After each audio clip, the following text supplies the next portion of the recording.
सत श्री अकाल जी सारे नूं। मैं हाँ तुहाडी अपनी राधिका शर्मा ते एतिमान चैनल वेख रहे सारे दर्शकों का करते हैं निੱਘਾ स्वागत। सो पहुँच चुके हैं जी चंडीगढ़ के पंजाब कला भवन दे विच, जिथे अज प्रवीण संधू जी की बुक रिलीज़ होने जा रही है। बुक का नाम है माँ का पुनर्जन्म। माँ के उत्ते एक पूरी किताब लिख दी है जी उन्होंने, माँ के एक्सपीरियंसिस लिखे है।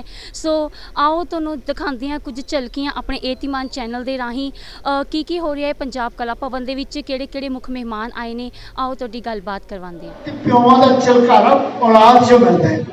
ਤੁਸੀਂ ਵੇਖਿਆ ਵੀ ਥੋੜੇ ਜਿਹੇ ਸਮੇਂ ਵਿੱਚ ਸਾਰੀਆਂ ਸਿਹਤ ਸੇਵਾਵਾਂ ਸਾਡੀ ਚੰਡੀਗੜ੍ਹ ਦੀਆਂ ਉਹਨਾਂ ਦੇ ਲੇਖਕਾਂ ਦਾ ਵਿਦਵਾਨਾਂ ਦਾ ਦਿਲ ਜਿੱਤਿਆ। ਪ੍ਰਵੀਨ ਹੋਰਾਂ ਨੇ ਤੇ ਉਹਨਾਂ ਦੀ ਟੀਮ ਨੇ ਕਿਵੇਂ ਉੱਥੇ ਕੰਮ ਕਰਕੇ ਸੇਵਾ ਭਾਵ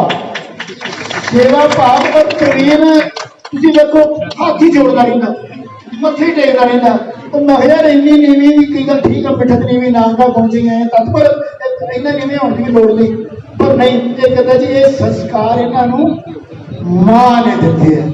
सो इस करके मां प्यो का रुतबा बहुत बड़ा। तो असी माता जी का इतने आने के उत्ते साडी सभा अज इस बार शामिल होने लई इन्हों दिलों जियो आया कहने जिंदगी दे विचों तुसीं उस ढंग नाल गल कीती, बहुत बहुत शुक्रिया। हुण असीं किताब के उत्ते चर्चा वालों बढ़ांगे, पर उस तो पहला मैं अपने समुचे जिथे प्रधानगी मंडल में बेनती करनी है, उत्थे मैं प्रवीण संधू होरां दे पिता जी नूं ते भरा उन्हां नूं बेनती करांगा कि वो नाल मंच ते आउण।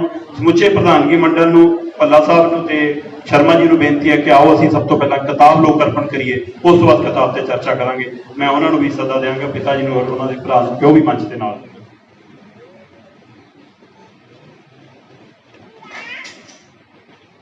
बाकी तालियां मार सकते हैं। ये सामने देखिए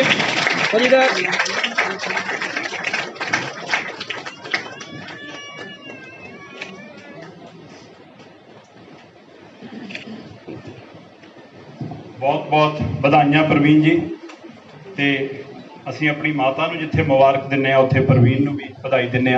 बहुत बहुत शुक्रिया। मैं समुचे प्रधानगी मंडल नूं बेनती करांगा कि अपना स्थान लैण ते ताकि असी समागम नूं अगे वधा सकीए। बहुत बहुत शुक्रिया। प्रवीण नूं मुबारकां दिंदे होए असी इस किताब ते चर्चा शुरू करांगे। सलाम किया कहते ਆਪਾਂ इस किताब का नाम मां का पुनर्जन्म रखांगे। प्रवीण जी दसते हैं कि सिद्धू जी के नाल ही कहा कि अज कल साडी सभा की बीबा मनजीत कौर जी मैं अपने फौजी साहब के विछोड़े कारण उन्होंने याद में भिजी रहती हाँ तो उसको चला जाए। वो साबका भाषा अफसर उन्होंने बहुत दूर हाँ। इस दौरान की उदाहरण मैं एक दिंदी हाँ कि अजकल की मां एक पिंड के देसी हकीम को चली गई कि बाबा जी मेरा पुत बोलना तो सीख गया, पर मम्मी की बजाय ना मैं करदा ते पापे की बजाय वाह करदा। ते अगों हकीम जी कहते बीबी पहला ये दस कि जो इसने तेरी झोली चक्खा खोलिया सन तो इस अमृत वर्गा दुध पिलाया सी? तो वह कहती ना बाबा जी असीं तां बकरी का दुध पिलांदे तां गां दा, क्योंकि दुध हल्का हुंदा ना इसलिए।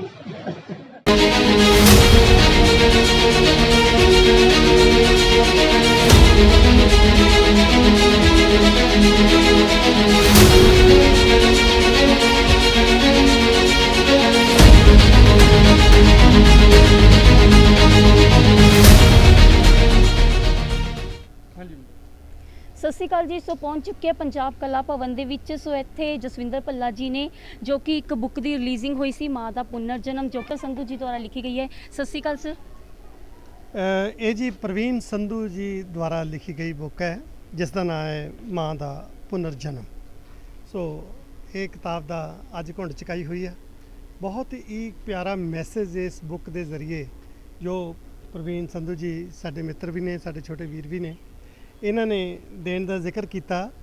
मैसेज ये है कि माँ की सेवा एक उत्तम सेवा। डॉक्टर ने भी जवाब देता सी, बाईपास सर्जरी भी हो गई सी, स्टेंट भी पै गए सी। उस तो बाद डॉक्टर कहते भी हुण तां रब ही रखा भी माँ नूं घरे लै जाओ, भी जे माँ नाल जिन्नियां क गल्लां कर सकते हो दिल खोल के गल्लां करो। माँ नूं सुणदा भी नहीं सी उस वेले जो कुछ बाहरों बोलते सी, पर इस इंसान ने अपनी माँ नाल लगातार वो सराहने बह के रो रो के पता नहीं किन्नियां गल्लां कीतियां कि डॉक्टरां दी कथनी गलत साबित हुई, क्योंकि रब ने इन्हों दोबारा पुनर्जन्म दिता माँ नूं। और ਕਥਨੀ ਇਸ ਕਰਕੇ ਡਾਕਟਰਾਂ ਦੀ ਗਲਤ ਹੋਈ ਕਿਉਂਕਿ ਉਹ ਆਪਣਾ ਵਾਹ ਲਾ ਚੁੱਕੇ ਸੀ। ਜਿੱਥੇ ਆਪਾਂ ਕਹਿੰਦੇ ਆ ਨਾ ਵੀ ਫਿਰ ਸਿਰਫ ਦੁਆ ਕੰਮ ਆਉਂਦੀ ਆ, ਉਹ ਦਵਾਈ ਦੇ ਨਾਲੋਂ। ਸੋ ਉਹ ਫਿਰ ਸਾਡੇ ਵੀਰ ਪ੍ਰਵੀਨ ਸੰਧੂ ਨੇ ਆਪਣੀ ਮਾਤਾ ਨੂੰ ਦੁਬਾਰਾ ਕਹਿ ਲਓ ਵੀ ਰੱਬ ਕੋਲੋਂ ਵਾਪਸ ਲਿਆਂਦਾ। ਔਰ ਇਸ ਖੁਸ਼ੀ ਦੇ ਵਿੱਚ ਫਿਰ ਜਦੋਂ ਸਾਡੇ ਬਲਕਾਰ ਸਿੱਧੂ ਜੀ ਨਾਲ ਇਹਨਾਂ ਦੀ ਮੁਲਾਕਾਤ ਹੋਈ, ਜਿਹੜੇ ਪ੍ਰਧਾਨ ਨੇ ਸਾਡੇ ਇਸ ਅਕੈਡਮੀ ਦੇ, ਸੋ ਉਹਨਾਂ ਨੇ ਇਹਨੂੰ ਕਿਹਾ ਕਿ ਇਹਨੂੰ ਕਿਸੇ ਬੁੱਕ ਦੀ ਸ਼ੇਪ ਦੇ ਵਿੱਚ ਐਕਸਪ੍ਰੈਸ ਕਰ, ਜਿਹੜੇ ਤੇਰੇ ਹਾਵ ਭਾਵ ਨੇ। ਸੋ ਇਹਨਾਂ ਨੇ ਉਦਮ ਕਰਕੇ ਮਾਂ ਦਾ ਪੁਨਰ ਜਨਮ ਇਹ ਕਿਤਾਬ ਰਿਲੀਜ਼ ਕੀਤੀ ਤੇ ਅੱਜ ਇਸ ਕਿਤਾਬ ਦੀ ਘੁੰਡ ਚੁਕਾਈ ਲਈ ਇਹਨਾਂ ਨੇ ਮੈਨੂੰ ਤੇ ਬਾਲਮਕਨ ਸ਼ਰਮਾ ਜੀ ਨੂੰ ਇਹ ਮਾਣ ਦਿੱਤਾ। ਅਸੀਂ ਬਹੁਤ ਹੀ ਮਾਣ ਮਹਿਸੂਸ ਕਰਦੇ ਹਾਂ। ਇੱਥੇ ਪਹੁੰਚੇ ਹਾਂ, ਇੱਥੇ ਸਾਰੇ ਸਾਹਿਤਕ ਕਵੀ ਔਰ ਰਾਈਟਰਸ ਪਹੁੰਚੇ ਹੋਏ ਸੀਗੇ ਬੰਦੇ, ਔਰ ਜਿਨ੍ਹਾਂ ਨਾਲ ਸਾਨੂੰ ਮਿਲ ਕੇ ਅਤਿਅੰਤ ਖੁਸ਼ੀ ਹੋਈ। ਔਰ ਆਪਣੇ ਆਪ ਨੂੰ ਅਸੀਂ ਵਡਭਾਗਾ ਸਮਝਦੇ ਹਾਂ ਕਿ ਸਾਨੂੰ ਅਜਿਹੇ ਫੰਕਸ਼ਨਾਂ ਵਿੱਚ ਵੀ ਬੁਲਾਉਂਦੇ ਨੇ ਤੇ ਪਿਆਰ ਦਿੰਦੇ ਨੇ। ਬਹੁਤ ਬਹੁਤ ਧੰਨਵਾਦ। ਮਾਂ ਬਾਰੇ 2 ਸ਼ਬਦ ਕਹੋ। ਮਾਂ ਬਾਰੇ ਤਾਂ ਜੀ ਮੈਂ ਇਹੀ ਕਹਿਣਾ ਚਾਹੂੰਗਾ, ਮੈਂ ਆਪਣੀ ਐਗਜ਼ਾਮਪਲ ਦਿੱਤੀ ਸੀ ਕਿ ਕੁਝ ਸਮਾਂ ਇਸ ਤਰ੍ਹਾਂ ਦਾ ਆ ਜਾਂਦਾ ਲਾਈਫ ਦੇ ਵਿੱਚ ਜਦੋਂ ਤੁਸੀਂ ਸਾਈਕੋਲੋਜੀਕਲੀ ਵੀਕ ਹੋ ਜਾਂਦੇ ਹੋ ਤੇ ਉਸ ਵੇਲੇ ਤੁਸੀਂ ਸਹਾਰਾ ਲੈਂਦੇ ਹੋ ਵੀ ਸਾਨੂੰ ਕੋਈ ਮੂੰਦੀਆਂ ਪਵਾ ਦੇਵੇ, ਛੱਲੇ ਪਵਾ ਦੇਵੇ, ਧਾਤਾਂ ਦੇ ਉਹ ਪਵਾ ਦੇਵੇ, ਕਿਉਂਕਿ ਅਸੀਂ ਸਾਈਕੋਲੋਜੀਕਲੀ ਵੀਕ ਹੁੰਦੇ। ਜਿੱਥੇ ਸਾਨੂੰ ਸਹਾਰਾ ਮਿਲਦਾ ਅਸੀਂ ਉੱਧਰ ਨੂੰ ਭੱਜਦੇ ਹਾਂ। ਇਸੇ ਤਰ੍ਹਾਂ ਮੈਂ ਲੁਧਿਆਣੇ ਕਿਸੇ ਐਸਟ੍ਰੋਲੋਜੀ ਕੋਲ ਗਿਆ ਕਿ ਮੇਰਾ ਸਮਾਂ ਕੁਝ ਠੀਕ ਨਹੀਂ ਚੱਲ ਰਿਹਾ, 15-16 ਸਾਲ ਪਹਿਲਾਂ ਦੀ ਗੱਲ ਆ। ਸੋ ਉਹਨਾਂ ਨੇ ਮੈਨੂੰ ਕਈ ਤਰ੍ਹਾਂ ਦੀਆਂ ਮੂੰਦੀਆਂ ਪਵਾਤੀਆਂ, ਕੁਛ ਹੋਰ ਪਵਾਤੀਆਂ, ਪਰ ਜਿਹੜੀ ਗੱਲ ਮੈਂ ਹੁਣ ਤੱਕ ਉਹਨਾਂ ਦੀ ਆਪਣੇ ਦਿਲ ਦੇ ਵਿੱਚ ਸਾਂਭ ਕੇ ਰੱਖੀ, ਉਹ ਉਹਨਾਂ ਨੇ ਕਿਹਾ ਸੀ ਕਿ ਜਸਵਿੰਦਰ, ਇੱਕ ਗੱਲ ਦਿਲ 'ਚ ਵਸਾ ਲਾ ਵੀ ਜਦੋਂ ਤੱਕ ਤੇਰੀ ਮਾਂ ਜਿਉਂਦੀ ਆ, ਬਸ ਸਮਝ ਲੈ ਤੈਨੂੰ ਕੁਛ ਨਹੀਂ ਹੁੰਦਾ। ਚਾਹੇ ਇਹਨੂੰ ਮੇਰਾ ਸੈਲਫਿਸ਼ਨੈਸ ਸਮਝ ਲਓ ਕਿ ਮੈਂ ਆਪਣੀ ਉਮਰ ਲੰਮੀ ਦੀ ਕਾਮਨਾ ਲਈ ਆਪਣੀ ਮਾਂ ਦੀ ਉਮਰ ਦੀ ਲੰਮੀ ਦੀ ਕਾਮਨਾ ਹੁਣ ਤੱਕ ਕਰਦਾ ਆ ਰਿਹਾ ਔਰ ਕਰਦਾ ਰਹਾਂਗੇ। ਪ੍ਰਮਾਤਮਾ ਇਸੇ ਤਰ੍ਹਾਂ ਮੇਰੀ ਮਾਂ ਦੀ ਉਮਰ ਲੰਮੀ ਕਰੇ। ਬਹੁਤ ਬਹੁਤ ਧੰਨਵਾਦ। ਸੋ ਬਾਲਮੁਕਨ ਸ਼ਰਮਾ ਜੀ ਵੀ ਪਹੁੰਚ ਚੁੱਕੇ ਨੇ। ਕੀ ਕਹਿਣਾ ਚਾਹੋਗੇ ਮਾਂ ਦਾ ਪੁਨਰ ਜਨਮ? ਸਾਨੂੰ ਤਾਂ ਜੀ ਇਸ ਗੱਲ ਦੀ ਖੁਸ਼ੀ ਆ ਕਿ ਪ੍ਰਵੀਨ ਸੰਧੂ ਨੇ ਜਦੋਂ ਸਾਨੂੰ ਸੱਦਾ ਪੱਤਰ ਭੇਜਿਆ ਕਿ ਤੁਸੀਂ 19 ਤਰੀਕ ਨੂੰ 10:30 ਵਜੇ ਕਲਾ ਭਵਨ ਆਉਣਾ, ਬਲਕਾਰ ਸਿੱਧੂ ਜੀ ਦਾ ਤੇ ਦੀਪਕ ਚਨਾਰਥਲ ਜੀ ਦਾ ਸੁਨੇਹਾ ਗਿਆ, ਤੇ ਸਾਨੂੰ ਲੱਗਾ ਕਿ ਪ੍ਰਵੀਨ ਨੇ ਜੋ ਮਜ਼ਮੂਨ ਚੁਣਿਆ ਉਹ ਸਾਡੇ ਦੁਨੀਆ 'ਚ ਵਸਦੇ ਪੰਜਾਬੀਆਂ ਲਈ ਇੱਕ ਬੜਾ ਸਾਰਥਕ ਸੁਨੇਹਾ ਦੇ ਕੇ ਜਾਊਗਾ। ਕਿਉਂਕਿ ਅਸੀਂ ਸਾਰੇ ਚਾਹੁੰਦੇ ਹਾਂ ਕਿ ਅਸੀਂ ਮਾਂ ਦੀ, ਕਹਿਣ ਨੂੰ ਸਾਰੇ ਕਹਿੰਦੇ ਆ, ਪਰ ਅਸੀਂ ਕਿੰਨੀ ਕਰ ਪਾਉਂਦੇ ਆ ਉਹ ਤੋਂ ਬਹੁਤ ਦੂਰ ਆ। ਤੇ ਭੱਲਾ ਜੀ ਨੇ ਜ਼ਿਕਰ ਕੀਤਾ, ਮੈਂ ਹਮੇਸ਼ਾ ਭੱਲਾ ਜੀ ਦੇ ਪਰਿਵਾਰ ਬਾਰੇ ਜ਼ਿਕਰ ਕਰਦਾ ਹੁੰਦਾ ਕਿ ਭੱਲਾ ਜੀ ਦੇ ਦਾਦੀ ਜੀ, ਫਿਰ ਇਹਨਾਂ ਦੇ ਮਾਤਾ ਜੀ, ਗਾਂ ਪੁਖਰਾਜ ਦੇ ਮਦਰ ਨੇ ਭੱਲਾ ਜੀ ਦੇ ਵਾਈਫ, ਇਹ ਤਿੰਨਾਂ ਨੂੰ ਵੀ ਇਹ ਮਤਲਬ ਪਰਮਾਤਮਾ ਦੀ ਕਹ ਲਓ ਬਲੈਸਿੰਗ ਆ ਕਿ ਉਹਨਾਂ ਨੇ ਘਰ ਦੇ ਵਿੱਚ ਗੁਰੂ ਮਹਾਰਾਜ ਪ੍ਰਕਾਸ਼ ਕੀਤਾ ਹੋਇਆ, ਔਰ ਦਿਨ ਰਾਤ ਜੋ ਜਿੰਨੀ ਉਹ ਗੁਰੂ ਮਹਾਰਾਜ ਦੀ ਪੂਜਾ ਅਰਚਨਾ ਕਰਦੇ ਆ, ਉਸ ਕਰਕੇ ਹੀ ਭੱਲਾ ਜੀ ਦੁਨੀਆ 'ਚ ਨਾਮ ਕਮਾਉਂਦੇ ਆ। ਤੇ ਮਾਂ ਦਾ ਆਸ਼ੀਰਵਾਦ ਹੀ ਆ ਭੱਲਾ ਜੀ ਸਿਰ ਤੇ, ਜਿਹੜਾ ਭੱਲਾ ਜੀ ਦੁਨੀਆ ਵਿੱਚ ਫਿਲਮਾਂ ਵਿੱਚ ਕਾਮੇਡੀ ਕਿੰਗ ਤੌਰ ਤੇ ਜਾਣੇ ਜਾਂਦੇ ਆ। ਇੱਕ ਕੁਐਸਚਨ ਪੁੱਛਣਾ ਚਾਹਾਂਗੀ, ਅੱਜ ਕੱਲ ਹਰ ਇੱਕ ਬੱਚਾ ਵੱਡਾ ਹੋ ਕੇ ਆਪਣੇ ਮਾਪਿਓ ਤੋਂ ਇਹੀ ਪੁੱਛਦਾ ਹੈ ਤੁਸੀਂ ਸਾਡੇ ਲਈ ਕੀ ਕੀਤਾ, ਇਸ ਬਾਰੇ ਤੁਸੀਂ ਕੀ ਕਹਿਣਾ ਚਾਹੋਗੇ? ਦੇਖੋ, ਇਹ ਬੱਚਿਆਂ ਨੂੰ ਸਮਝਾਉਣ ਦੀ ਲੋੜ ਹੈਗੀ ਆ ਕਿ ਜੋ ਇੱਕ ਮਾਂ 9 ਮਹੀਨੇ ਬੱਚੇ ਨੂੰ ਗਰਭ ਪਾਲ ਕੇ ਜਨਮ ਦਿੰਦੀ ਆ, ਉਹ ਕੋਈ ਬਦਲ ਨਹੀਂ ਉਹਦਾ। ਤੇ ਬੱਚੇ ਤਾਂ ਜਿੰਨਾ ਮਰਜ਼ੀ 7 ਜਨਮ ਵੀ ਲੈ ਲੈਣ ਮਾਂ ਦਾ, ਉਹ ਮੋੜਾ ਨਹੀਂ ਮੋੜ ਸਕਦੇ, ਕਰਜ਼ਾਈ ਰਹਿੰਦੇ ਆ। ਪਰ ਤੁਹਾਡੀ ਗੱਲ ਠੀਕ ਆ ਕਿ ਬੱਚਿਆਂ ਨੂੰ ਸਮਝਾਉਣ ਦੀ ਲੋੜ ਆ। ਇਸੇ ਕਰਕੇ ਭੱਲਾ ਜੀ ਨੇ ਹੁਣ ਇੱਕ ਨਵੀਂ ਫਿਲਮ ਜਿਹੜੀ ਬਣਾਈ 22 ਅਕਤੂਬਰ ਨੂੰ ਰਿਲੀਜ਼ ਹੋਊਗੀ। ਉਹ ਫਿਲਮ ਦਾ ਮੁਖੜਾ ਇਹ ਆ, ਜਿੰਨੇ ਜੰਮੇ ਸਾਰੇ ਨਿਕੰਮੇ। 4 ਮੁੰਡੇ ਹੁੰਦੇ ਆ, ਵੱਡਾ ਪੁੱਤ ਬੀਨੂ ਢਿੱਲੋਂ, ਫਿਰ ਪੁਖਰਾਜ ਭੱਲਾ, ਫਿਰ ਕਰਮਜੀਤ ਮੋਲ ਦਾ ਬੇਟਾ, 4 ਬੱਚੇ ਹੁੰਦੇ ਆ, ਚਾਰੋਂ ਬੱਚੇ ਨਲਾਇਕ ਨਿਕਲਦੇ ਆ। ਤੇ ਭੱਲਾ ਜੀ ਤੇ ਭੱਲਾ ਦੀ ਵਾਈਫ, ਬੱਚਿਆਂ ਦੀ ਮਾਂ ਜਿਹੜੀ ਰਲ ਕੇ ਫੈਸਲਾ ਕਰਦੇ ਆ ਕਿ ਆਪਾਂ 5ਵਾਂ ਬੱਚਾ ਜੰਮਾਂਗੇ। ਤੇ ਉਹ ਬਾਗਬਾਨ ਦੀ ਜਿਹੜੀ ਸਟੋਰੀ ਆ, ਪਰ ਇਹਨਾਂ ਨੇ ਹਿੰਦੀ 'ਚ ਵਿਅੰਗ ਵਿੱਚ ਕਹੀ ਆ। ਤੇ 22 ਅਕਤੂਬਰ ਫਿਲਮ 'ਚ ਇਹ ਸੁਨੇਹਾ ਦਿੱਤਾ ਕਿ ਮਾਂ ਦੀ ਕੀ ਇੰਪੋਰਟੈਂਸ ਆ, ਇਸ ਨੇ ਅੰਦਰ ਕੋਸ਼ਿਸ਼ ਕੀਤੀ ਆ। ਮਾਂ ਇੱਕ ਇਹੋ ਜਿਹਾ ਸ਼ਬਦ ਹੈ ਜਿਸ ਦੇ ਵਿੱਚ ਪੂਰੀ ਕਾਇਨਾਤ ਸਮਾ ਜਾਂਦੀ ਹੈ, ਪਰ ਜਿਹੜੀ ਹਰ ਇੱਕ ਦੀ ਮਾਂ ਹੈ, ਕਹਿੰਦੇ ਮਾਵਾਂ ਸਭ ਦੀਆਂ ਸਾਂਝੀਆਂ ਹੁੰਦੀਆਂ ਨੇ। ਤੁਹਾਨੂੰ ਨਹੀਂ ਲੱਗਦਾ ਕਿ ਜਿਵੇਂ ਇੱਥੇ ਹੁਣ ਵਾਰਤਾਲਾਪ ਚੱਲ ਰਹੀ ਸੀ, ਸਾਰਿਆਂ ਨੂੰ ਆਪਣੀ ਆਪਣੀ ਮਾਵਾਂ ਯਾਦ ਆ ਗਈਆਂ ਕਿ ਹਰ ਇੱਕ ਦੀ ਮਾਂ ਤੇ ਜੀਵਨੀ ਲਿਖਣੀ ਚਾਹੀਦੀ, ਕਿਉਂਕਿ ਹਰ ਇੱਕ ਦੀ ਮਾਂ ਦੀ ਇੱਕ ਵੱਖਰੀ ਕਹਾਣੀ, ਇੱਕ ਵੱਖਰਾ ਸਟਰਗਲ ਹੈ, ਸੰਘਰਸ਼ ਹੈ। ਬਿਲਕੁਲ, ਮੈਂ ਇਹੀ ਕਿਹਾ ਸੀ ਬਲਕਾਰ ਸਿੱਧੂ ਜੀ ਨੂੰ, ਦੀਪਕ ਚਨਾਰਥਲ ਜੀ ਨੂੰ ਕਿ ਤੁਹਾਡੀ ਸਭਾ ਦੇ ਵਿੱਚ ਜਿੱਦਾਂ ਦੇ ਯੰਗ ਮੁੰਡੇ, ਇੱਦਾਂ ਦੇ ਪ੍ਰਵੀਨ ਸੰਧੂ ਵਰਗੇ ਆਉਣਗੇ ਤਾਂ ਨਾ ਸਿਰਫ ਚੰਡੀਗੜ੍ਹ ਲੇਖਕ ਸਭਾ ਦੁਨੀਆ ਦੇ ਨਕਸ਼ੇ ਤੇ ਆਊਗੀ ਛੇਤੀ ਨਾਲ, ਉਹਦੇ ਨਾਲ ਜਿਹੜੀਆਂ ਇਹੋ ਜਿਹੀਆਂ ਲਿਖਤਾਂ ਆਉਣਗੀਆਂ ਸਮਾਜ ਨੂੰ ਸੁਨੇਹਾ ਵੀ ਦੇਣਗੀਆਂ ਤੇ ਸਾਡੇ ਜਿਹੜੇ ਅਗਲੀ ਜਨਰੇਸ਼ਨ ਆ ਉਹਨਾਂ ਨੂੰ ਇੱਕ ਸਾਰਥਕ ਸੁਨੇਹਾ ਦੇਣਗੀਆਂ। ਸਾਡੇ ਉਸਤਾਦ ਵੀ ਰਹੇ ਆ, ਸਾਡੇ ਅਸੀਂ ਗੁਰੂ ਮੰਨਦੇ ਸੀਗੇ ਬਾਬਾ ਬੋੜ ਆ ਪੰਜਾਬੀ ਕਲਚਰ ਦੇ, ਜੱਸੋਵਾਲ ਸਾਹਿਬ, ਉਹ ਕਿਹਾ ਕਰਦੇ ਸੀਗੇ ਬਾਲਬਕੰਦ, ਰਿਸ਼ਤਾ ਜ਼ਿੰਦਗੀ ਡੂੜ ਆ, ਪੂਰਾ ਮਾਂ ਦਾ, ਅੱਧਾ ਤੁਹਾਡੀ ਵਾਈਫ ਦਾ। ਯਾਨੀ ਇੱਕ ਤੁਹਾਡਾ, ਕਿਉਂਕਿ ਵਾਈਫ ਤੁਹਾਡੀ ਤੁਹਾਡੇ ਅੱਧ 'ਚ ਜਾ ਕੇ ਨਾਲ ਰਲਦੀ ਆ, ਤੇ ਜਿਹੜਾ ਮਾਂ ਦਾ ਰਿਸ਼ਤਾ ਹੈ ਪੂਰਾ। ਸੋ 1.5 ਰਿਸ਼ਤੇ ਦੀ ਜ਼ਿੰਦਗੀ ਆ, ਪੂਰਾ ਮਾਂ ਦਾ, ਅੱਧਾ ਜਨਾਨੀ ਦਾ। So thank you so much Bal Mukand ji ਤੇ ਡਾਕਟਰ ਭੱਲਾ ਜੀ ਨਾਲ ਗੱਲ ਕੀਤੀ, ਸੋ ਬਹੁਤ ਵਧੀਆ ਲੱਗਿਆ। ਸੋ ਕਿਤਾਬ ਨੂੰ ਜ਼ਰੂਰ ਪੜ੍ਹਿਓ।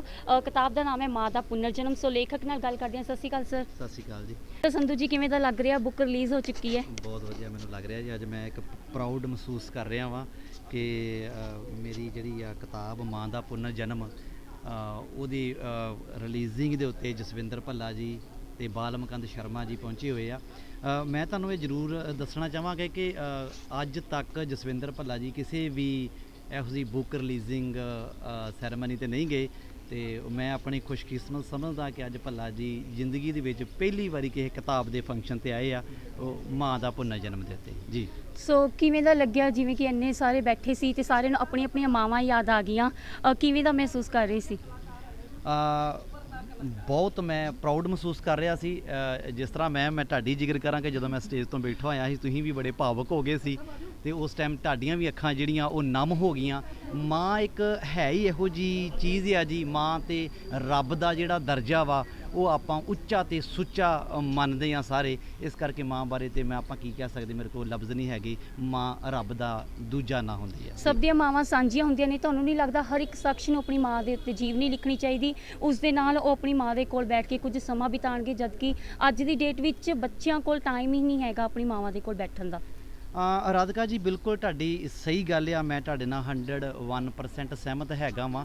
ਪਰ ਅੱਜ ਕੱਲ੍ਹ ਦੇ ਦੌਰ ਵਿੱਚ ਚਲੋ ਚਲੀ ਦਾ ਇੰਨਾ ਕੁ ਜ਼ਿਆਦਾ ਕੰਮ ਵੱਧ ਚੁੱਕਿਆ ਕਿ ਬੱਚਿਆਂ ਕੋ ਮਾਂ ਬਾਪ ਦੇ ਕੋਲ ਬਹਿਣ ਲਈ 24 ਘੰਟਿਆਂ ਦੇ ਵਿੱਚ 24 ਮਿੰਟ ਦਾ ਵੀ ਜਿਹੜਾ ਸਮਾਂ ਉਹ ਨਹੀਂ ਹੈਗਾ। ਪਰ ਮੈਨੂੰ ਕਈ ਵਾਰੀ ਮੈਂ ਸੋਚਣ 'ਤੇ ਮਜਬੂਰ ਹੋ ਜਾਂਦਾ ਕਿ ਜਿਹੜਾ ਸਾਡਾ ਸਮਾਜ ਆ ਉਹ ਕਿਸ ਬੰਨੇ ਨੂੰ ਜਾ ਰਿਹਾ, ਕੀ ਅਸੀਂ ਸਹੀ ਬੰਨੇ ਨੂੰ ਜਾ ਰਹੇ ਹਾਂ? ਅਸੀਂ ਆਉਂਦੇ ਹਾਂ ਕਿ ਜਿਹੜਾ ਅੱਜ ਦਾ ਯੁੱਗ ਆ ਉਹ ਕੰਪਿਊਟਰ ਦਾ ਯੁੱਗ ਆ, ਪਰ ਮੇਰੀ ਸੋਚ ਦੇ ਮੁਤਾਬਕ ਅੱਜ ਦਾ ਜਿਹੜਾ ਯੁੱਗ ਉਹ ਮਾਂ ਬਾਪ ਤੋਂ ਬੱਚੇ ਕੋਹਾਂ ਦੂਰ ਜਾ ਰਹੇ ਆ। ਕੀ ਸੁਨੇਹਾ ਦਿੱਤਾ ਹੋਇਆ ਤੁਸੀਂ ਮਾਂ ਦਾ ਪੁਨਰ ਜਨਮ ਵਿੱਚ? ਮੈਂ ਇਹਦੇ ਵਿੱਚ ਇਹ ਕੋਸ਼ਿਸ਼ ਕੀਤੀ ਆ ਮਾਂ ਦਾ ਪੁਨਰ ਜਨਮ ਦੇ ਵਿੱਚ ਕਿ ਸਾਨੂੰ ਆਪਣੀਆਂ ਮਾਵਾਂ ਨਾਲ ਪਿਆਰ ਕਰਨਾ ਚਾਹੀਦਾ, ਕਿਉਂਕਿ ਮਾਂ ਸਾਨੂੰ ਗਿੱਲੇ ਤੋਂ ਸੁੱਕੇ ਕਰਦੀ ਆ। ਉਹਦਾ ਅਸੀਂ ਜਿਹੜਾ ਕਰਜ਼ ਆ ਉਹ ਇਸ ਜਨਮ ਵਿੱਚ ਨਹੀਂ, ਅਸੀਂ ਕਿੰਨੇ ਵੀ ਜਨਮ ਲੈ ਲਈ ਉਹ ਨਹੀਂ ਉਤਾਰ ਸਕਦੇ। ਪਰ ਕਈ ਵਾਰੀ ਮੈਂ ਇੰਟਰਵਿਊਆਂ ਦੇ ਵਿੱਚ ਕਾਫੀ ਇਸ ਚੀਜ਼ ਦਾ ਜ਼ਿਕਰ ਕਰਦਾ ਕਿ ਕਿਸੇ ਵੀ ਰਕਸ਼ੇ ਵਾਲੇ ਦੀ ਮਾਂ ਮੈਂ ਸੜਕਾਂ 'ਤੇ ਨਹੀਂ ਰੁਲਦੀ ਵੇਖੀ, ਪਰ ਜਿੰਨੇ ਵੀ ਅਹੁਦੇਦਾਰ ਬੰਦੇ ਆ ਜਾਂ ਕਿਸੇ ਵੀ IPS ਆਫੀਸਰ ਲਾ ਲਓ, ਕਈ ਵਾਰੀ ਇੰਡੀਆ TV ਤੇ ਨਿਊਜ਼ ਚੱਲਦੀ ਸੀ ਕਿ ਉਹਦੀ ਮਾਂ ਜਿਹੜੀ ਬਿਰਧ ਆਸ਼ਰਮ ਵਿੱਚ ਰੁਲ ਰਹੀ ਆ। ਜਦੋਂ ਪਤਾ ਕੀਤਾ ਕਿ ਇਹ ਮਾਂ ਕਿਹਦੀ ਆ ਤੇ ਜਦੋਂ ਅਫਸਰ ਨਾਲ ਤਾਲਮੇਲ ਮੀਡੀਆ ਨੇ ਕਰਨ ਦੀ ਕੋਸ਼ਿਸ਼ ਕੀਤੀ ਤੇ ਉਹ ਬੜਾ ਸ਼ਰਮਨਾਕ ਹੋਇਆ ਕਿ ਐਡੇ ਵੱਡੇ ਅਫਸਰ ਦੀ ਜਿਹੜੀ ਮਾਂ ਵਾ ਉਹ ਆਸ਼ਰਮਾਂ ਦੇ ਵਿੱਚ ਰੁਲ ਰਹੀ ਆ ਤੇ ਇੱਕ ਰਕਸ਼ੇ ਵਾਲੇ ਦੀ ਮਾਂ ਜਿਹੜਾ ਗੁਜ਼ਰ ਗੁਜ਼ਾਰ ਹੁੰਦਾ ਵਾ ਉਹਨੇ ਆਪਣੀ ਮਾਂ ਨੂੰ ਘਰ ਦੇ ਵਿੱਚ ਜਿਹਨੂੰ ਕਹਿ ਦਿੰਦੇ ਆ ਵੀ ਸੋਨੇ ਦੇ ਤਖਤਾਂ ਤੇ ਬਿਠਾ ਕੇ ਰੱਖਿਆ। ਮੇਰਾ ਇਹੋ ਸੰਦੇਸ਼ ਆ ਕਿ ਮਾਵਾਂ ਨਾਲ ਪਿਆਰ ਕਰਨਾ ਚਾਹੀਦਾ ਹਰ ਇੱਕ ਨੂੰ। ਮਾਵਾਂ ਦਾ ਅਸੀਂ ਕਰਜ਼ ਨਹੀਂ ਚੁਕਾ ਸਕਦੇ। ਸੋ ਬੁੱਕ ਰਿਲੀਜ਼ ਹੋ ਚੁੱਕੀ ਹੈ ਜੀ ਮਾਂ ਦਾ ਪੁਨਰ ਜਨਮ। ਬੁੱਕ ਨੂੰ ਜ਼ਰੂਰ ਪੜ੍ਹਿਓ ਤੇ ਬਹੁਤ ਵਧੀਆ ਸੁਨੇਹਾ ਦਿੱਤਾ ਗਿਆ ਹੈ ਬੁੱਕ ਦੇ ਵਿੱਚ। ਆਪਣੀ ਮਾਵਾਂ ਦੇ ਕੋਲ ਬੈਠਿਆ ਕਰੋ, ਮਾਂ ਦੀ ਕਦਰ ਕਰਿਆ ਕਰੋ, ਕਿਉਂਕਿ ਮਾਂ ਇੱਕ ਰੱਬ ਦਾ ਰੂਪ ਹੈ। ਸਤਿ ਸ਼੍ਰੀ ਅਕਾਲ ਜੀ ਸਾਰਿਆਂ ਨੂੰ। ਬੁੱਕ ਰਿਲੀਜ਼ ਹੋ ਚੁੱਕੀ ਹੈ ਜੀ ਪੰਜਾਬ ਕਲਾ ਭਵਨ ਚੰਡੀਗੜ੍ਹ ਵਿਖੇ। ਬੁੱਕ ਦਾ ਨਾਮ ਹੈ ਮਾਂ ਦਾ ਪੁਨਰ ਜਨਮ। ਦੱਸ ਦੇਣਾ ਚਾਹੁੰਦੀ ਹਾਂ ਇਹ ਬੁੱਕ ਪ੍ਰਵੀਨ ਸੰਧੂ ਜੀ ਦੁਆਰਾ ਲਿਖੀ ਗਈ ਹੈ ਉਹਨਾਂ ਦੀ ਮਾਂ ਦੇ ਉੱਤੇ। ਤੇ ਮਾਂ ਸਾਡੇ ਨਾਲ ਨੇ ਗੁਰਿੰਦਰ ਕੌਰ ਸੰਧੂ ਜੀ, ਦਵਿੰਦਰ ਕੌਰ ਸੰਧੂ ਜੀ। ਸੋ ਦਵਿੰਦਰ ਕੌਰ ਜੀ ਸਾਡੇ ਨਾਲ ਨੇ। ਮਾਂ ਤੋਂ ਪੁੱਛਦੇ ਹਾਂ, ਸਭ ਤੋਂ ਪਹਿਲਾਂ ਕਿਵੇਂ ਦਾ ਲੱਗਿਆ ਤੁਹਾਡੇ ਪੁੱਤ ਨੇ ਤੁਹਾਡੇ ਲਈ ਬੁੱਕ ਲਿਖੀ? ਬਹੁਤ ਅੱਛਾ ਬੇਟਾ ਜੀ, ਬਹੁਤ ਹੀ ਚੰਗਾ। ਬਹੁਤ ਇਦਾਂ ਦੇ ਘਰ ਘਰ ਬੇਟੇ ਜੰਮਣ ਤੇ ਮਾਵਾਂ ਨੂੰ ਇਦਾਂ ਖੁਸ਼ੀਆਂ ਦੇਣ ਦੀ ਬੇਟਾ ਬਹੁਤ ਖੁਸ਼ੀ ਹੈ। ਅੱਜ ਦੀ ਡੇਟ ਦੇ ਵਿੱਚ ਬੱਚਿਆਂ ਕੋਲ ਟਾਈਮ ਨਹੀਂ ਆਪਣੇ ਮਾਪੇ ਕੋਲ ਬੈਠਣ ਦਾ। ਸੋ ਤੁਹਾਡਾ ਪੁੱਤ ਬਾਹਰਲੇ ਦੇਸ਼ ਵਿੱਚ ਰਹਿੰਦਾ ਹੈ, ਆਸਟ੍ਰੇਲੀਆ ਤੋਂ ਆ ਕੇ ਤੁਹਾਡੇ ਕੋਲ ਬੈਠਾ, ਤੁਹਾਡੇ ਨਾਲ ਗੱਲਾਂ ਕੀਤੀਆਂ। ਸੋ ਕਿਵੇਂ ਦਾ ਲੱਗਿਆ ਜਦੋਂ ਗੱਲਾਂ ਕਰਦਾ ਸੀ, ਬੈਠਦਾ ਸੀ? ਬਹੁਤ ਬੇਟਾ ਜੀ ਖੁਸ਼ੀ ਹੋਈ ਬਹੁਤ, ਵੀ ਮੇਰਾ ਬੱਚਾ ਆ ਗਿਆ, ਬਾਹਰੋਂ ਆ ਗਿਆ, ਬਹੁਤ ਖੁਸ਼ੀ ਹੋਈ ਬੇਟਾ ਜੀ। ਸ਼ੁਕਰ ਹੈ ਬੇਟਾ ਜੀ, ਤੁਹਾਡੀ ਤੰਦਰੁਸਤੀ ਚਾਹੀਦੀ ਹੈ। ਸੋ ਅੱਜ ਕੱਲ ਦੇ ਬੱਚੇ ਜਦੋਂ ਵੱਡੇ ਹੁੰਦੇ ਨੇ ਆਪਣੇ ਮਾਪੇ ਨੂੰ ਹਮੇਸ਼ਾ ਇਹੀ ਕਹਿੰਦੇ ਨੇ, ਜਿਹੜੇ ਨਿਊ ਟੀਨੇਜਰਸ ਬਾਰੇ ਗੱਲ ਕਰਦੇ ਆ, ਕਿ ਤੁਸੀਂ ਸਾਡੇ ਲਈ ਕੀ ਕੀਤਾ। ਸੋ ਉਹਨਾਂ ਬੱਚਿਆਂ ਲਈ ਕੀ ਕਹਿਣਾ ਚਾਹੁੰਦੇ? ਤੁਹਾਡੇ ਬੱਚੇ ਨੇ ਤਾਂ ਨਹੀਂ ਤੁਹਾਨੂੰ ਕਦੀ ਇਹ ਸਵਾਲ ਕੀਤਾ ਕਿ ਤੁਸੀਂ ਸਾਡੇ ਲਈ ਕੀ ਕੀਤਾ? ਨਹੀਂ ਬੇਟਾ ਜੀ, ਇਹੋ ਜਿਹਾ ਕੋਈ ਸਵਾਲ ਨਹੀਂ ਹੈਗਾ। ਜਿਹਦੇ ਵਿੱਚ ਮੇਰੇ ਬੱਚੇ ਇਸ ਤਰ੍ਹਾਂ ਦੇ ਦੋ ਕਾਕੇ ਆ, ਇੱਕ ਗੁੜੀਆ ਵਾ, ਗਾਂ ਨੂੰਹਾਂ ਵਾ, ਪੋਤੇ ਆ, ਪੋਤੀਆਂ ਵਾ, ਦੋਤੇ ਆ। ਮਤਲਬ ਪਰਿਵਾਰ ਬਹੁਤ ਬਾਬਾ ਜੀ ਨੇ ਖੁਸ਼ੀ ਖਾਲ ਦਿੱਤੀ ਹੈ। ਸੱਚੇ ਪਾਤਸ਼ਾਹ ਤੰਦਰੁਸਤੀ ਰੱਖਣੀ ਉਹਨਾਂ ਦੀਆਂ। ਬਸ ਇਹਨਾਂ ਦਾ ਕੋਈ ਦੁੱਖ ਨਹੀਂ ਦੇਖ ਸਕਦੀ ਬੇਟਾ ਜੀ, ਮੈਂ ਬਸ ਇੰਨਾ ਹੀ ਕਹਿਣਾ ਚਾਹੁੰਦੀ। ਸੋ ਅੱਜ ਕੱਲ ਵੈਸੇ ਜ਼ਿਆਦਾ ਤਾਂ ਦੇਖਿਆ ਜਾਂਦਾ ਪੁੱਤ ਕਪੁੱਤ ਨਿਕਲ ਜਾਂਦੇ ਨੇ ਪਰ ਮਾਂ ਕਮਾਂ ਨਹੀਂ ਸੁਣੀ। ਹਾਂਜੀ। ਸੋ ਕਿਵੇਂ ਦਾ ਲੱਗਦਾ ਕਿ ਤੁਹਾਡੇ ਸਾਰੇ ਪੁੱਤ ਸਪੂਤ ਨਿਕਲੇ ਨੇ, ਹਾਂਜੀ, ਉਹ ਭੂਆ ਬਹੁਤ। ਦਾ ਵੀ ਪੂਰਾ ਧਿਆਨ ਰੱਖਦੇ ਨੇ, ਹਾਂਜੀ, ਹਾਂਜੀ, ਨਹੀਂ ਤਾਂ ਹਾਂ, ਕਹਿੰਦੇ ਨਾ ਕਿ ਸਾਰੇ। ਪੇਕੇ ਹੁੰਦੇ ਮਾਵਾਂ ਨਾਲ, ਹਾਂਜੀ। ਪਰ ਬਾਅਦ ਚੋਂ ਭਾਬੀ ਮਾਂ ਦਾ ਰੁਤਬਾ ਨਿਭਾਉਂਦੀ ਹੈ। ਪਰ ਕਈ ਦੇਖਿਆ ਜਾਂਦਾ ਭਰਜਾਈਆਂ ਜਿਹੜੀਆਂ ਹਾਂਜੀ। ਨੱਕ ਬੁੱਲ ਵੱਟਦੀਆਂ ਨੇ ਜਦੋਂ ਨਣਦਾਂ ਘਰ ਆਉਂਦੀਆਂ ਨੇ। ਹਾਂਜੀ। ਪਰ ਜਿਵੇਂ ਸਾਨੂੰ ਪ੍ਰਵੀਨ ਸੰਧੂ ਜੀ ਨੇ ਦੱਸਿਆ, ਉਹ ਹਾਂਜੀ। ਸਪੈਸ਼ਲ ਪ੍ਰੋਗਰਾਮ ਕਰਵਾਉਂਦੇ ਨੇ ਤੀਆਂ ਦੇ, ਉੱਥੇ ਹੁੰਦੀਆਂ ਭੂਆ ਆਉਂਦੀਆਂ ਨੇ, ਤੇ ਜਦੋਂ ਉਹਨਾਂ ਨੇ ਜ਼ਿਕਰ ਕੀਤਾ ਕਿ ਉਹਨਾਂ ਨੇ ਸਪੈਸ਼ਲ ਗਾਣਾ ਲਗਵਾਇਆ ਜਦੋਂ ਤੁਸੀਂ ਹਸਪੀਟਲ ਤੋਂ ਵਾਪਸ ਆਏ, ਮੇਰੀ ਨੱਚਦੀ ਦੇ ਖੁੱਲ ਗਏ ਬਾਲ ਭਾਬੀ ਮੇਰੀ ਗੁੱਤ ਕਰਦੇ, ਫਿਰ ਸਾਰੀਆਂ ਭੂਆਏ ਜਿਹੜੀਆਂ ਪ੍ਰਵੀਨ ਸੰਧੂ ਜੀ ਦੀਆਂ ਉਹ ਬਾਲ ਖੋਲ ਕੇ ਨੱਚਣ ਲੱਗੇ ਤੇ ਵਾਰੀ ਸੀ ਤੁਸੀਂ ਸਾਰੀਆਂ ਦੀ ਗੁੱਤ ਕੀਤੀ। ਹਾਂਜੀ। ਸੋ ਨਣਦਾਂ ਨੂੰ ਕਿੰਨਾ ਨਣਦ, ਕੁ ਪਿਆਰ ਬੜੀ ਕਰਦੇ ਹੋ? ਬਹੁਤ ਜ਼ਿਆਦਾ ਬੇਟਾ ਜੀ, ਨਣਾਨਾਂ ਦੇ ਸਮਝੀਆਂ ਨਹੀਂ ਗਿਆ, ਸਾਡੀਆਂ ਧੀਆਂ ਹੀ ਆ, ਮਤਲਬ ਕਿ ਧੀਆਂ ਹੀ ਸਮਝਿਆ ਵਾ, ਬੱਚੇ ਉਹਨਾਂ ਦੀਆਂ ਤੰਦਰੁਸਤੀਆਂ ਦਿੱਤੀਆਂ, ਮਤਲਬ ਕੋਈ ਇਹੋ ਜਿਹਾ ਨਹੀਂ ਹੈਗਾ ਕਿ ਜਿਹੜੇ ਕੋਈ ਨਾਨਾ ਹੋਣ, ਤੇ ਧੀਆਂ ਹੀ ਸਮਝਿਆ ਵਾ ਤੇ ਧੀਆਂ ਰਹਿਣਗੀਆਂ। ਬੱਚੇ ਆਪਣੇ ਛੋਟੀਆਂ ਸੀ ਜਦੋਂ ਮਤਲਬ ਵੀ ਮੇਰੀ ਸ਼ਾਦੀ ਹੋਈ ਹੈ, ਤੇ ਬੱਚੇ ਸਮਝੇ ਆਪਣੇ, ਮਤਲਬ ਇਸ ਤਰ੍ਹਾਂ ਨਾਨਾ ਨਹੀਂ ਸਮਝੇ ਹੈਗੇ। ਸੋ ਸ਼ੁਕਰ ਹੈ ਮਾਲਿਕ ਦਾ ਕਿਤੇ ਕਿਧਰੇ ਇਹ ਨਹੀਂ ਲੱਗਦਾ ਕਿ ਜਿੱਦਾਂ ਮਤਲਬ ਜਿਹੜੇ ਫਾਦਰ ਸਾਹਿਬ ਨੇ, ਫੌਜੀ ਸਾਹਿਬ ਹੈ ਤੁਹਾਡੇ, ਹਾਂਜੀ। ਉਹਨਾਂ ਨੂੰ ਥੋੜਾ ਜਿਹਾ ਵਿਤਕਰਾ ਹੋਇਆ ਉਹਦੇ ਨਾਲ, ਨਹੀਂ, ਨਾ ਨਹੀਂ। ਉਹ ਇੱਥੇ ਉੱਪਰ ਬੈਠੇ ਤੁਹਾਡੇ ਨਾਲ, ਨਹੀਂ, ਤੇ ਨਹੀਂ। ਉਹਨਾਂ ਨਾਲ ਥੋੜਾ ਜਿਹਾ ਵਿਤਕਰਾ ਨਹੀਂ ਹੋਇਆ? ਉਹਦਾ ਕਿੰਨਾ ਕੁ ਜ਼ਿਕਰ ਕੀਤਾ ਗਿਆ ਤੇ ਉਹਨਾਂ ਨੂੰ ਕਿੰਨਾ ਕੁ ਮਾਨ ਸਨਮਾਨ ਦਿੱਤਾ ਗਿਆ ਇਸ ਕਿਤਾਬ ਦੇ ਵਿੱਚ? ਦੇਖੋ ਬੇਟਾ ਜੀ, ਮੈਨੂੰ ਨਹੀਂ ਮੈਂ ਪੜ੍ਹੀ ਤੁਸੀਂ ਇਹਨਾਂ ਨੇ ਬੇਟਾ ਚਲੋ ਮੈਨੂੰ ਜਿੱਦਾਂ ਕੋਈ ਦੀ- ਇਹੋ ਜਿਹਾ ਕਿੱਸਾ ਸੁਣਾ ਦਿਓ। ਅਸੀਂ ਹਾਸੇ ਵਾਲੇ ਕਿੱਸੇ ਤਾਂ ਸਾਰੇ ਸੁਣ ਲਏ, ਨਹੀਂ। ਕੋਈ ਇਹੋ ਜਿਹਾ ਕਿੱਸਾ ਸੁਣਾ ਦਿਓ ਜ਼ਿੰਦਗੀ ਦਾ ਜਿਹੜਾ ਤੁਹਾਡੇ ਦਿਲ ਨੂੰ ਝੰਜੋੜ ਉਹ ਦਿੰਦਾ ਇੱਕ ਕਾਕੇ ਹੋਵੇ। ਮੇਰੇ ਆ ਗਏ, ਇਹਨਾਂ ਨੂੰ ਪੁੱਛ ਲਓ, ਮੈਨੂੰ ਤੇ ਕੁਝ ਨਹੀਂ ਆਉਂਦਾ ਹੈਗਾ, ਤੇ ਬੱਚੇ ਆ ਮੇਰੇ, ਪਰਿਵਾਰ ਆ, ਬਸ ਮੈਂ ਤੇ ਇਹੋ ਚਾਹੁੰਦੀ ਆ ਇਹਨਾਂ ਨਾਲ ਬਾਬਾ ਜੀ ਖੁਸ਼ੀਆਂ ਬਖਸ਼ਣ ਤੇ ਬਾਬਾ ਜੀ ਇੰਨੀ ਖੁਸ਼ੀ ਰੱਖੇ। ਦਰਸ਼ਕਾਂ ਨੂੰ ਕੀ ਕਹਿਣਾ ਚਾਹੁੰਦੇ ਹੋ ਕਿ ਕਿਤਾਬ ਪੜ੍ਹਨ ਤੇ ਕੀ ਸਿੱਖਿਆ ਹੈ ਹਾਂਜੀ, ਕਿਤਾਬ ਬਸ ਤੋਂ? ਇਹੋ ਕਹਿਣ ਵੀ ਜੋ ਕਿਤਾਬ ਪੜ੍ਹਦੇ ਆ ਬਸ ਮਾਵਾਂ ਨੂੰ ਇੱਜ਼ਤ ਦੇਣ ਹਾਂ। ਤੇ ਆਪਣਾ ਕਰਨ। ਮਾਵਾਂ ਨੂੰ ਮੈਂ ਤੇ ਪਿਆਰ ਜਹਾਂ ਪਿਆਰ ਮਾਵਾਂ ਨੂੰ ਪਿਆਰ ਕਰਨ। ਮੈਂ ਤੇ ਇਹੋ ਬੇਟਾ ਚਾਹੁੰਦੀ ਆ ਬੱਚੇ ਸਾਰਿਆਂ ਦੇ ਮਤਲਬ ਇਸ ਤਰ੍ਹਾਂ ਹੀ ਪਰਿਵਾਰ ਜਿੱਦਾਂ ਮੇਰਾ ਵਾ, ਸਾਰਿਆਂ ਦਾ ਪਰਿਵਾਰ ਇਦਾਂ ਹੋਵੇ ਤੇ ਇਕੱਠੇ ਰਹਿਣ। Thank you so much. ਬਹੁਤ ਜ਼ਿਆਦਾ ਜੀ, ਬਹੁਤ ਜ਼ਿਆਦਾ ਸ਼ੁਕਰ ਹੈ ਮਾਲਕ ਦਾ। ਨਵੀਆਂ ਅਤੇ ਤਾਜ਼ੀਆਂ ਖਬਰਾਂ ਦੇਖਣ ਲਈ ਸਾਡੇ ਇਹ ਧੀਮਾਨ ਚੈਨਲ ਨੂੰ ਸਬਸਕ੍ਰਾਈਬ ਕਰੋ ਅਤੇ ਬੈਲ ਆਈਕਨ ਦਬਾਉਣਾ ਨਾ ਭੁੱਲੋ।